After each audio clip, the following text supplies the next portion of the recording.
Hello guys, good morning from Kerala. నేను కేరళకి వచ్చాను మా మావయ్య వాళ్ళ ఇంటికి. అసలు పొద్దున ఆ వ్యూ చూసారా? ఎట్టు చూసిన గ్రీనరీయే. ఈరోజు మార్నింగ్ 8 అయ్యింది. మా మావయ్య ఇంట్లో ఉన్నాను. సో ఒక ప్రాపర్ మలయాళీ ఇంట్లో ఏం జరుగుతుంది ఇదంతా మీకు షూట్ చేసి చూపిపోతున్నాను.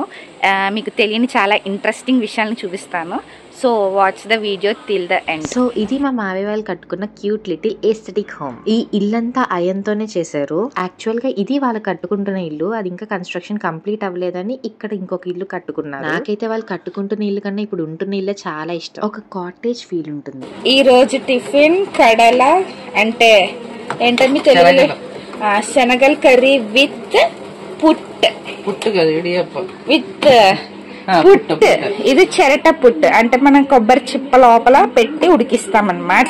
మలయాళీస్ చాలా హెల్తీగా తింటారు. వాళ్ళు మార్నింగ్ బ్రేక్ఫాస్ట్ కి ఎక్కువగా స్టీమ్డ్ ఐటమ్స్ ప్రిఫర్ చేస్తారు. ఇడ్లీ, పుట్టు, ఇడియప్పం, సాదాప్పం ఇవన్నీ ఆవిరిలో ఉడికించిన ఐటమ్స్. మనకంటారా పొద్దున్న లేస్తే బజ్జీలు పూరీలు పడాలి. కేరళలో మాకు ఇలా ఫ్రెష్ చేపలు హోమ్ డెలివరీ కూడా ఉంటుంది. సైకిల్ బండో కాదు, ఈసారి డైరెక్ట్ వ్యానే వచ్చేసింది. ఈ రోజు మీ కూర ఏంటి అని అడుగుతాం కదా, అలాగే వీళ్ళు ఈ రోజు మీకు ఏం చేప దొరికింది అని అడుగుతారన్నమాట. చేపలు తీసుకున్నాక ఇంకొక ఫిష్ అంకుల్ వచ్చారు. మరి నత్తగుల్లలు కనపడ్డాక తీసుకోకుండా ఉంటామా? అది కూడా 200 తీసేసుకున్నాం. అలా ఉండగా కీర్తి స్కూల్ నుండి వచ్చింది. నత్తగుల్లలు ఎంత టేస్టీగా ఉంటాయో దాని క్లీనింగ్ ప్రాసెస్ అంత చిరాకు వస్తుంది. ఈ నత్తలు మట్టిని మింగేస్తుంటాయి. సో చాలా సార్లు వాటర్ తో క్లీన్ చేయాల్సి వస్తుంది.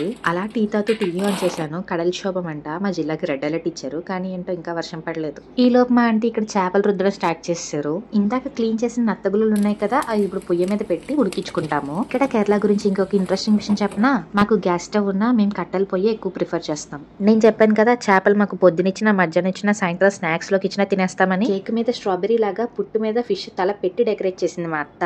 ఇక్కడ మన చిప్పలన్నీ తెరిచేసుకున్నాయి. ఇప్పుడు మన టాస్క్ వచ్చేసి చిప్పల నుంచి గుజ్జును సెపరేట్ చేయాలి. ఇది ఆల్రెడీ ఉడకపెట్టేసాం కాబట్టి ఈజీగానే ఊడొచ్చేస్తాయి. ఈ కక్కని మేము ఫ్రై చేసుకుంటాము. కవర్ ఎక్కువ వండుకోవడం నేనేం చూడలేదు. ఇది ఉడికిపోయాక ఆల్మోస్ట్ చూడడానికి, టేస్ట్ చేయడానికి రబ్బర్ ముక్కల్లానే ఉంటాయి. ముందుగానే ఉప్పేసి ఉడికించుకుంటాం కాబట్టి ఇది ఒలుచుకుని అలాగే తినేయచ్చు. మరి పచ్చికంపు నచ్చిన వాళ్ళకైతే ఇది నేను సజెస్ట్ చేయను. దీని గురించి చెప్పానంటే ఇంకా మీకు వాంతులే. ఇందాక మనం నత్తగుల్లల్ని ఆవిరిలో పెట్టి ఉడికించుకున్నాక ఆ గుజ్జును వచ్చినప్పుడు వచ్చిన నీళ్లు దీంతో వీళ్ళు చారు కాసేసుకుంటారంట. అలా గుజ్జుల్ని గవ్వల్ని సెపరేట్ చేసేసుకున్నాము. ఇక్కడ అన్నం కూడా ఉడికిపోవచ్చింది. ఇప్పుడు ఏం వండుకోవాలన్నా ఇక్కడ కావాల్సిన మెయిన్ ఇంగ్రీడియంట్ ఏంటి? కొబ్బరి. రోజుకి మాకు 2 కొబ్బరికాయలన్నా పడతాయి కూరలోకి. 2 కొబ్బర్లు అంటే 100 రూపాయలకి పైగా అవుతుంది. పైగా రోజుకో వెరైటీ ఫిష్. మా అత్త ఒకవైపు చేపల కూర, ఒకవైపు నత్తగుల్లల ఫ్రై రెండో చేసేస్తుంది. అన్నం వార్చిన నీళ్ళతో ఇక్కడ మేము బట్టలకి గంజి పెట్టుకోము. చక్కగా ఉప్పేసుకుని తాగేస్తాం. ఈ లోపు మా అత్త ఫ్రై లో కొబ్బరి తురుము, ఉల్లిపాయలు, పచ్చిమిర్చి యాడ్ చేసింది.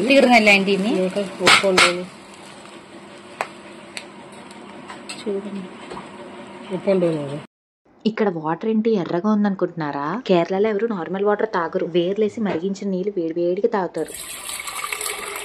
లంచ్ కి చేపల కూర, నత్తగుల్లల ఫ్రై ఉంది. ఇంకేం కావాలి చెప్పండి? ఈ 1 వీక్ నాకు నచ్చినవన్నీ తినేస్తాను. లంచ్ అయిపోయాక ఈవినింగ్ అలా సరదాగా ఇంటెనకాల ఉన్న బ్యాక్ వాటర్స్ కి వెళ్తామంది మా అత్త. అవన్నీ మిస్ కాకుండా చూసేయాలంటే వెంటనే తేజ్కుట్టి టేస్ట్ ఛానల్ కి సబ్స్క్రైబ్ చేసుకోండి.